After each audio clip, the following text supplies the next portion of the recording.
પંચમહાલ જિલ્લાના મુખ્ય મથક ગોધરામાં પણ જલારામ જન્મ જયંતિની ઉજવણી કરવામાં આવી।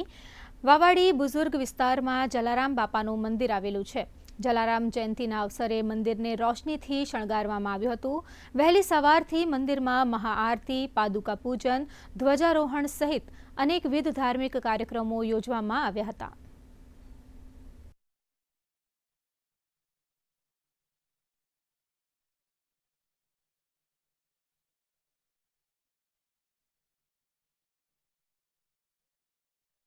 સવારની પ્રાતઃ આરતી સાથે 8:30 વાગે પાદુકા પૂજનનું આયોજન તથા 11:30 વાગે મહાપ્રસાદીનું આયોજન કરેલ છે।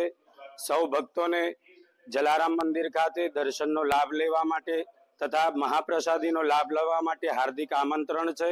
આ વખતે 225મી જન્મ જયંતિ છે જલારામ બાપાની અને ગોધરા ખાતે વાવડી જલારામ મંદિરમાં આ વખતે પણ દર વર્ષની જેમ ભંડારો કરેલો છે।